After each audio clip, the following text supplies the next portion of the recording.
Hey friends, it's me, a really shocked and happy Ebony Otaku, the well-rounded nerd. I am doing another one of my dual cast videos. I do need to work on the resolution with my inbuilt PC camera, but it looks like my extra camera is picking up really good, which is most of what you want to see anyway. So I'm super happy.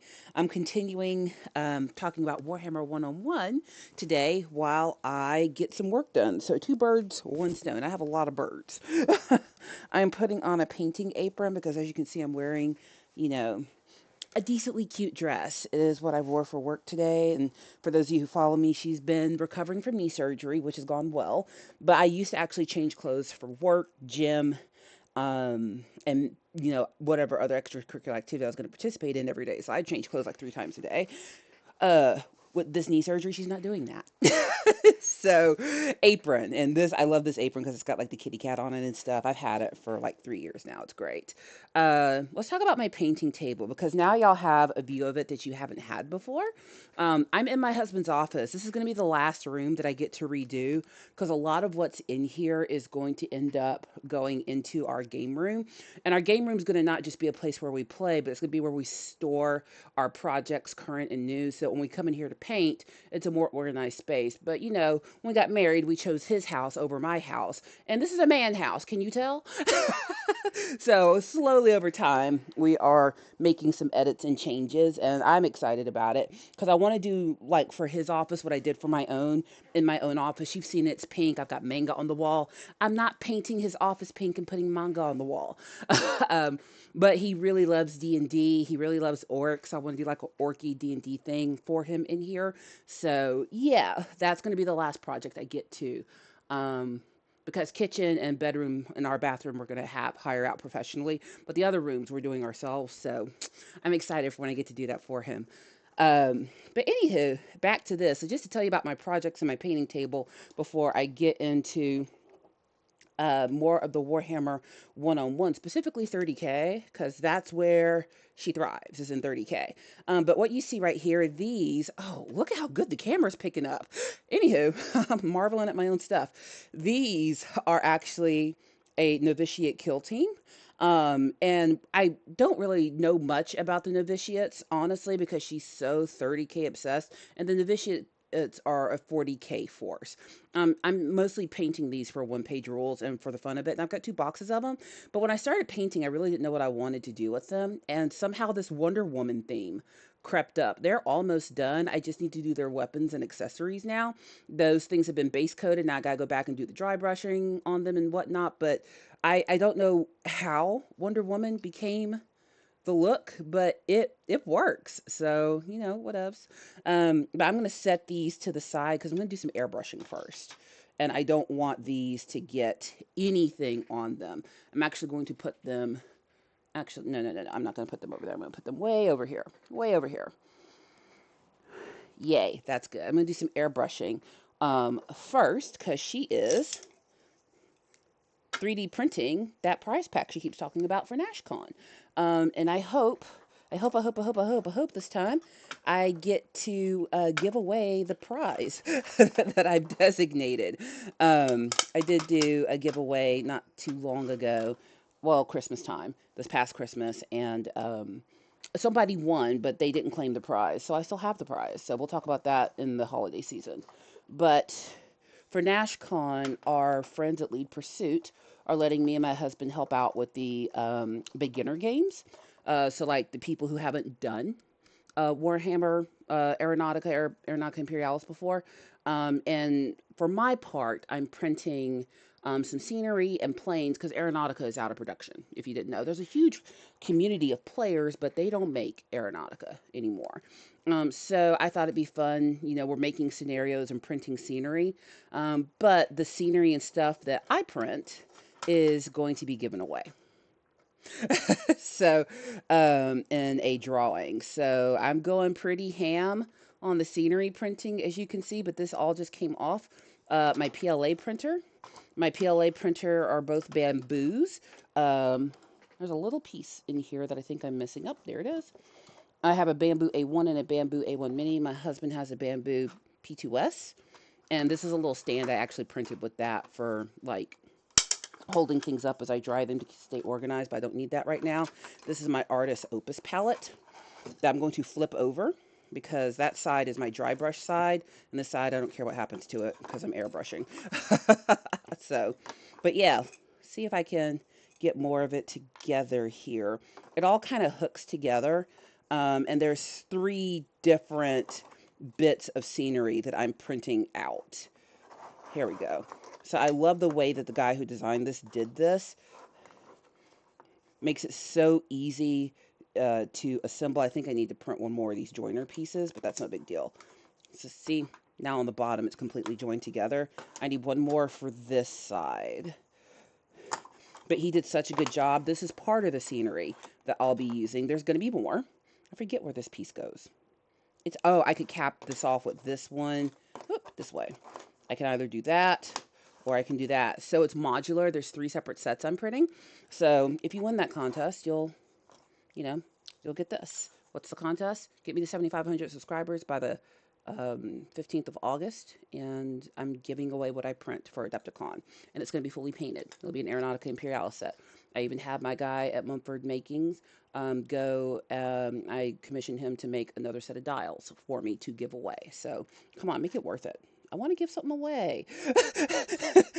And whoever wins, please claim your prize this time. Don't hurt my feelings. But we need to airbrush this. So I'm going to talk and work. That is just a brush that I'm not going to use. I'm actually, when I'm airbrushing, I try to put away the things that I'm not using so that they don't get affected by all the airbrushing. Because airbrush debris goes everywhere. Everywhere. I have some bottles sticking up here. The camera is sitting on a little pink toolbox from Lowe's because I'm that way. Because pink is the color she can't live without. So these are going to get base coated in brown black all over, but first they have to be primed. And I did not pull out the primer, so I'm going to have to slide over to my husband's half of the table and let y'all see his messy, messy desk to get the primer I want. I do have black. Oh, this is what I want, dark neutral gray. I didn't want black primer this time because the PLA was black. Why'd you use black PLA if you're going to... It's what I had. That's why. That's what happens when you print. Okay? You have what you got. And sometimes when you go to buy we usually print in matte gray, but that's the most popular color because of priming and all that kind of stuff. And it's very easy to see when you're smoothing it out and whatnot. And yeah, just wasn't available. Wasn't there. So, sucks to be us. I'll put this together and I gotta get it apart. Okay. Good to know. I need to print several more of these. I'm gonna set this to the side to remind myself to print more. All right, so while I'm doing this, back to Warhammer 101. So where did we leave off? We had just talked about the Emperor and his sons. And when we say sons, that is such a loose term. So we have our ideas of what parental relationships are. If you're going to airbrush, take your ring off and set it somewhere safe. It will rip the glove unless you have really good gloves. Or if you're not wearing gloves, which you should be wearing gloves, you're going to end up with a ring with paint all over it. And then make sure you're in a well-ventilated area. This is a room that actually is set up for ventilation because there's a printer in here as well, a resin printer. So we have a ventilation system that you can't see. But I think we're going to get one of those. There's I forget who it is. They're coming out with this spray booth that has like a waterfall in the back. We saw it at Adepticon. It was cool. I bought an airbrush from them, actually. Where is it? I bought my, is this the Evolution? Yeah, I bought my Evolution from them. It's a really nice airbrush, but this is not a workhorse airbrush. I'm about to prime. And you don't use the fancy airbrushes for priming. Those are for detail work. Okay?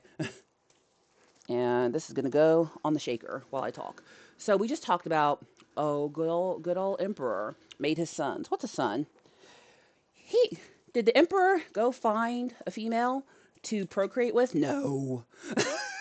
The Emperor of mankind couldn't find anyone equal to him. So this is not like, immaculate conception. where the Primarchs came from. The Primarchs are the Emperor's 20 sons. Why are there 20? Because that's what he picked. In terms of the media, his 20 sons do something really cool. The emperor took a piece of himself and created what's called a gene seed. That seed then grows and bloomed in the genetic miasma that he created into a fully grown person thing, because let's be real, the Primarchs and Space Marines are not humans, they're mutants. Because humans aren't 10 feet tall out the box. Like your average Space Marines like 9 feet tall, the Primarchs are like 10 and 12 feet tall, and the Emperor's taller than them. Like these aren't human. They're dragons. I don't know. But you know what? They're out defending the human race, not being human. More power to you. This is too big for the shaker, so I gotta shake it this way. Did my husband take my airbrush that I use for priming? Nope, it's right here. Let me not be mad. This is a Badger airbrush. She has more than one airbrush. Actually, you know what? I think I might actually use this one because it has a bigger needle in it. And I really want to get good coverage. So when the Emperor, when he sets out his grand plan to reclaim all the humans that have dispersed across the known galaxy. When we talk about Warhammer 30,000 and 40,000, that is 30,000 years from now. That is 40,000 years from now. We are ancient forgotten history in terms of the Warhammer universe. Right now, you and me never existed, basically. We're that far in Warhammer's past. And, humanity has gone through several ages. Some of those ages were prosperous. Some of them were full of strife. That's why they're called the ages of prosperity and strife. Funny how that works. Another thing you want to do when you get your airbrush out, you have your cleaners. I have an alcohol-based cleaner here, and I also have water. And then I also have a cleaning solution.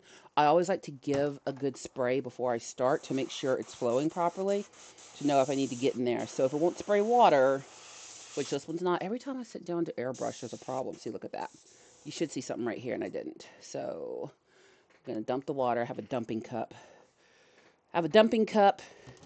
And I have one of these. It's fine. So this I can do with my eyes closed while talking. So our good friend, the Emperor of mankind,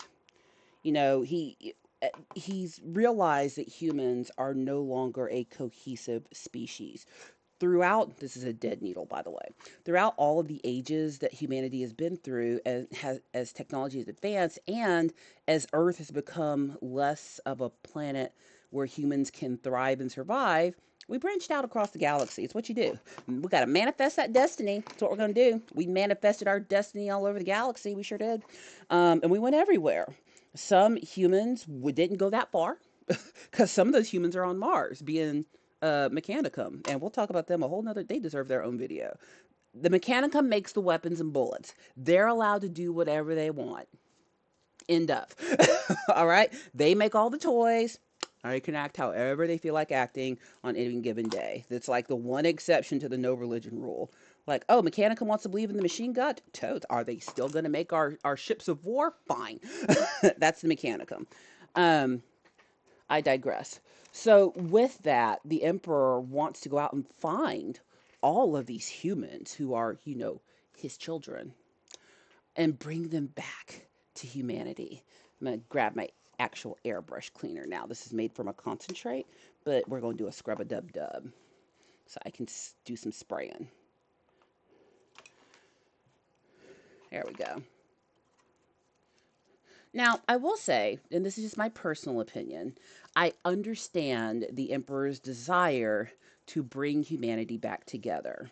As someone who believes that all humans are created equal with our inalienable rights, to pursue happiness, health, have a family, all that good stuff. I get it. And the Emperor has also lived through our time. The Emperor's super old. Remember, he's a perpetual. He's been around since God was a boy, literally. And if you haven't guessed yet, in this universe, the Emperor is basically God. He's God, but he's not God. We'll get into that on another video.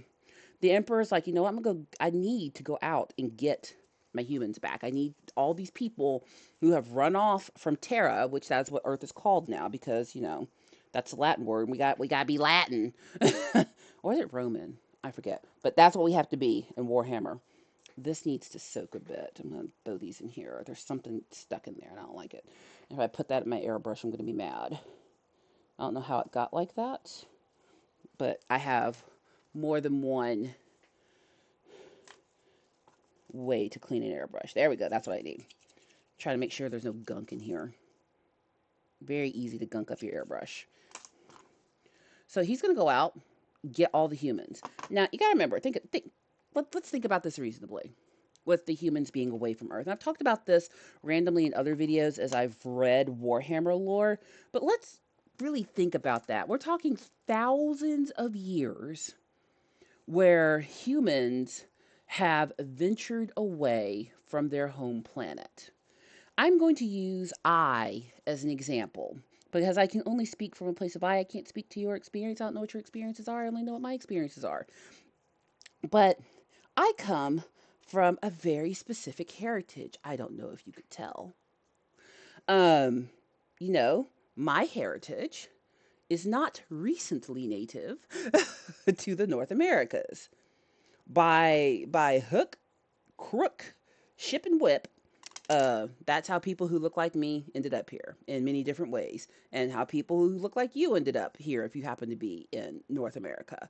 I'm not here to give you a history lesson, but what I am saying is who I am right now at this moment is not much like where people who look like me came from. I was not raised in any African country. Y'all know Africa is a continent, not a country, right? I wasn't raised in any African country. I don't, even feature wise, even though here in where I live in the States, I am considered African American.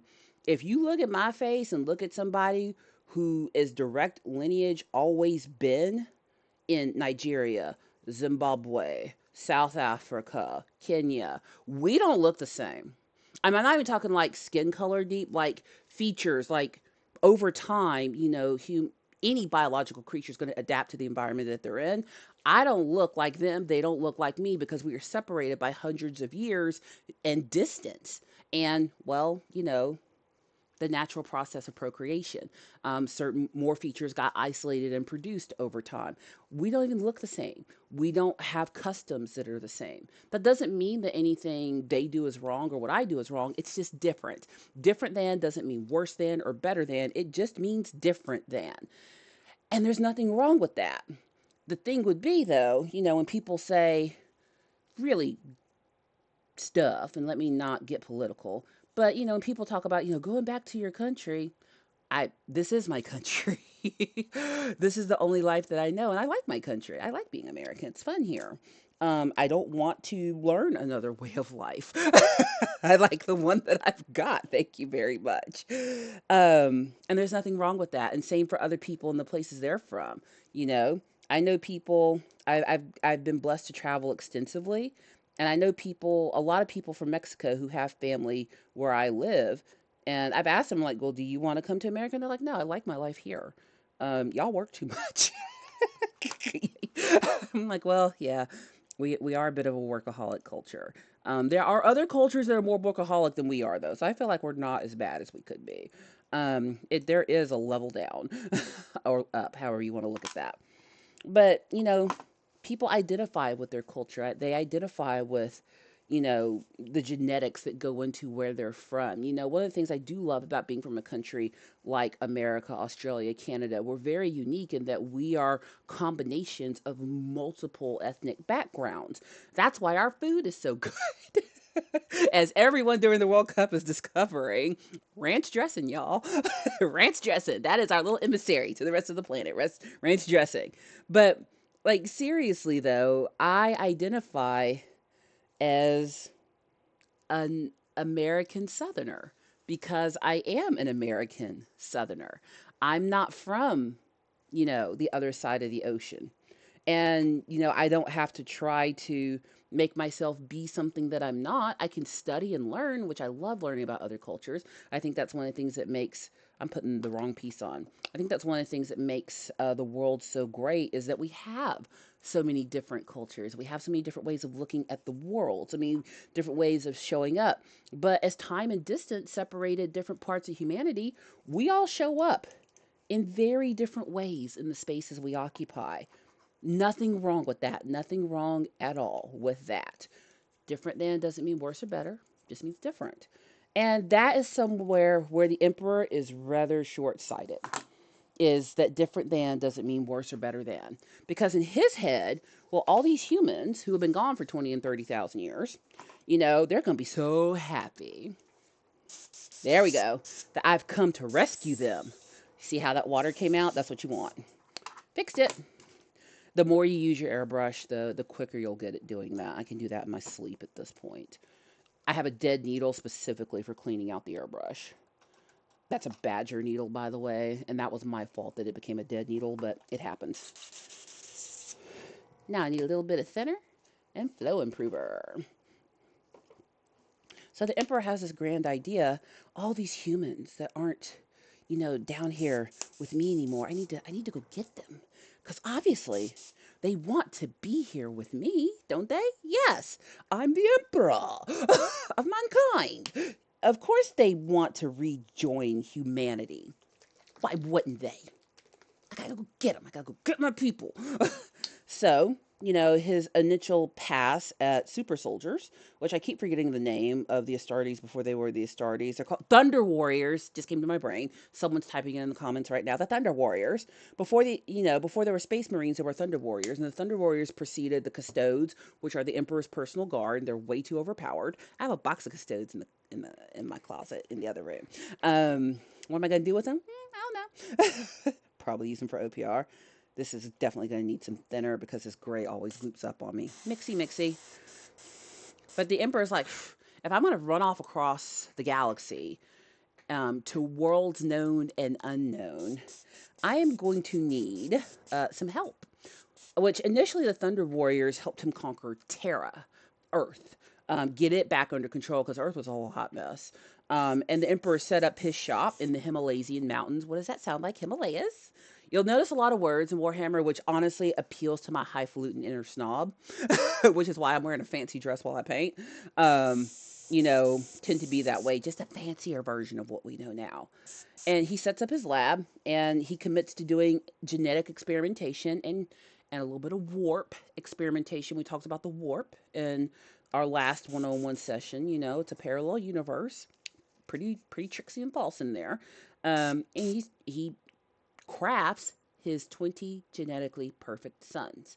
Now, from what I was saying earlier, they have a purpose in the lore, but they have a purpose in the business of Games Workshop and the Black Library as well. So what those 20 sons do is, yes, they are embedded with the gene seed of the Emperor to grow into his great warriors, but their other purpose is to allow everyone who participates in Warhammer to be able to pick a legion that they identify with.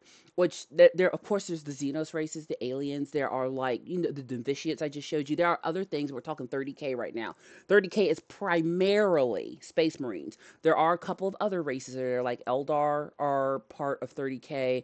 Orcs are part of 30K, but for the most part, we're talking Space Marine legions, and we're talking Imperial Guard and were there Cadians yet? I don't think we had Cadians yet. So that's what we're talking about here. Ooh, this is the perfect color for that ink to go on.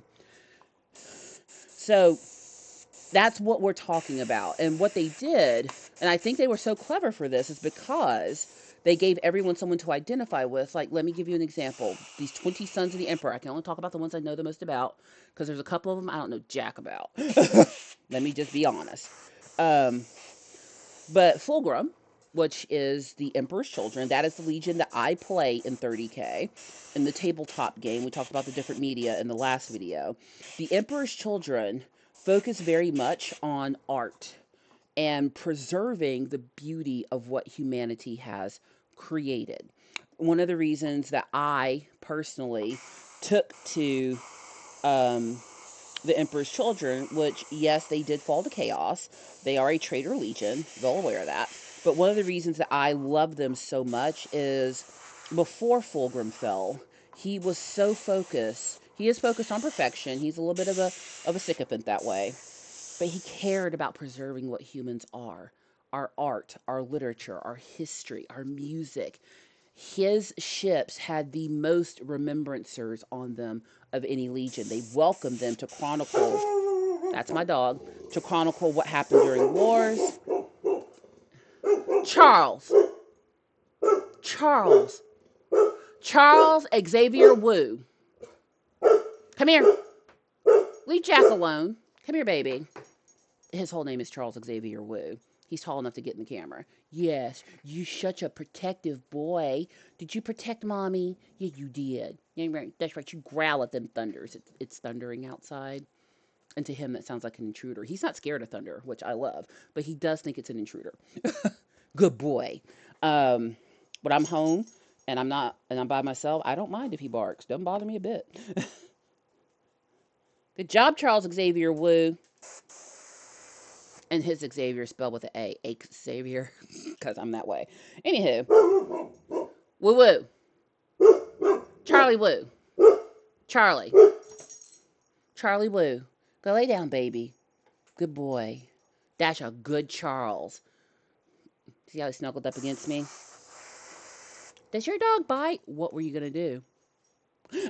Anywho, so I really love that he had such an emphasis on preserving the beauty of humanity, on the beauty of what we create. And with all this debate about AI and all that kind of stuff out there and what is really art, blah, blah, blah, blah, blah, it's kind of nice to know that, okay, I know it's a fantasy, but to kind of think that in the far, far future, there's going to be a demigod fighting for the beauty of what people create in its natural state.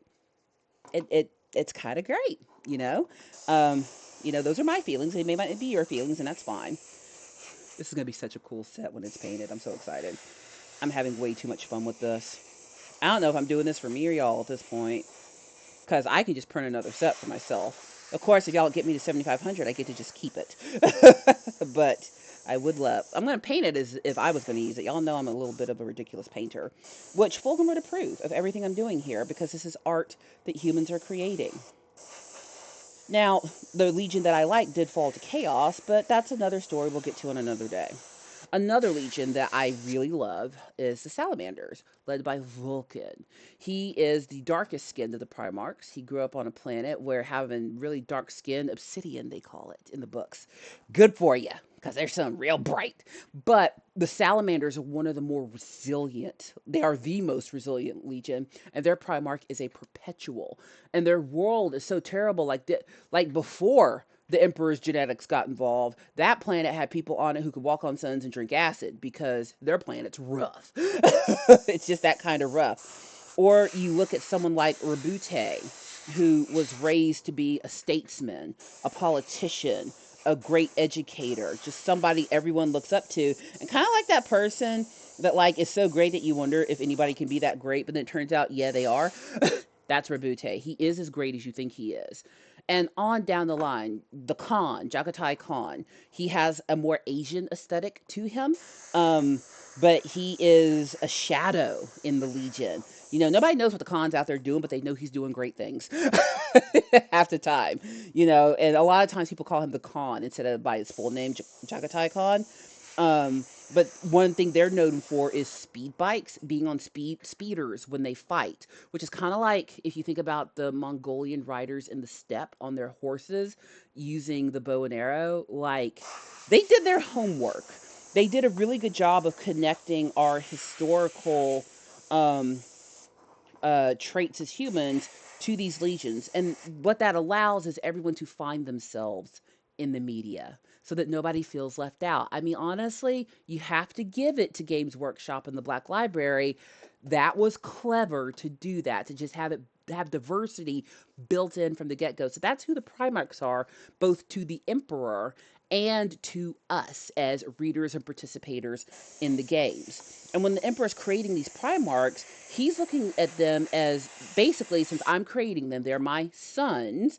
They will do my bidding and help me branch out across the galaxy. And for each of my sons, I'm going to create an army. a legion, a legiones astartes, the Space Marines. And those Space Marines will be crafted in the image of their Primarch, which is my son, who is crafted in my image. So the Emperor of mankind is technically the grandfather of every Space Marine. The difference between the Space Marines and the Primarchs is the Primarchs are created directly from the Emperor, gene seed.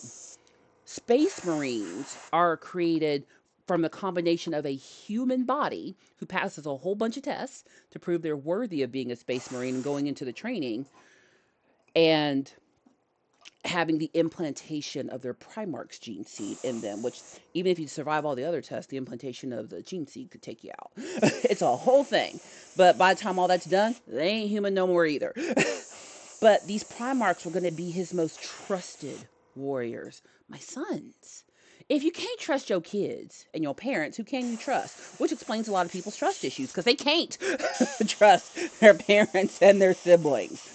And when the Primarchs were lost to the galaxy, that really that put a hampering on the Emperor's plans, because he had the gene seeds for all his sons. So he actually got to making those legions with his sons missing. A mini warp storm basically opened up in the Himalayan chambers where his lab was, where he had all the baby Primarchs, and they got scattered across the universe by chaos. Now, there's some schools of thought on how that happened, because remember, the Emperor knows all about chaos. The Emperor is aware of chaos. He knows exactly who chaos is and what they're up to. He knows how powerful they are. There's a reason he put his lab in the Himalayan mountains, you know, and he has all the wards and stuff. Now, he's not talking to the rest of humanity about chaos. The only other person I think who knows about chaos at this point is Malcador the Sigillite, as far as on Terra, and is outwardly has knowledge of it that is permissible. We'll talk about Malcador another day too. He's fun. Isn't airbrushing just so relaxing? It's great. But with that, oh, it's spraying so evenly. I love it when it sprays evenly. Now we're going to start back at the other end and do the other side. I'm doing both sides, even though you won't really look at this side, just, you know, because that's what you do. We want full coverage. But there is debate in the community. I know what the real answer is, but it's still fun to speculate. You speculate. Did the Emperor lose his sons to chaos, or did he send them out? What do you think? I know what the lore says. I know what the real answer is. It came many, many books after the Horus Heresy. But for those of you just getting into it, what do you think? It's a fun little debate to have at your hobby nights. It's always a good time. And I still stand on the grounds. I don't care what the lore says. Well, I'll tell you what I think at another time. But the Primarchs were lost as babies in their gestational tubes. They were scattered across the galaxy to different planets. But what that did for the Primarchs is allow them a Jesus experience. They got to grow up with the humans. Each of them went to a different planet. They adapted to those planets. They became leaders of those planets, conquerors of those worlds. And some of them, Rabute, started their own little kingdoms anyway, with or without the Emperor. The Emperor still has a mission to bring humanity back together, and he's sad he loses his sons, but he gonna get started anyway. And that's where the Space Marines come in. He has the gene seeds for all those Primarchs, so he goes ahead and starts the work of building those legions, 1 through 20. Now, Miss Otaku, there's only 18 legions. Yes, you're correct. There are 2 legions that have been lost. They're being reclaimed in the new lore, 40k lore that's coming out now. But there were 2 legions that were lost, and we do not speak of them and how they were lost. What those legions really do is allow you to create your own, if you want to. Again, 2 clever things. Oh, we had 2 brothers that did something, and they're lost. Their statues are not upon their plinths on Terra in the palace. But it allows you, the player, you, the gamer, to think up a legion of your own to take the place of one of those with no name. I'm just saying, they know what they're doing. I mean, I know everyone has an opinion on the G-dubs, but they didn't slouch. They did not slouch on their fans. They didn't sleep on them. I need just a little more paint. We're going to give this a little bit of thinner. Sometimes you have to remember you're going to waste a little paint. It's okay. My husband taught me that. Because if you're like, I have to save every drop of paint, you can't. That's something the Artist Opus taught me as well. was, you know, most of your painting happens on, what I'm doing is mixing right here. If you hold the end, don't, if you have a needle sticking out there, don't do this. You have to have the cap on. But I'm backflowing it to mix it. That's a great noise, isn't it? But I needed just a little bit more coverage.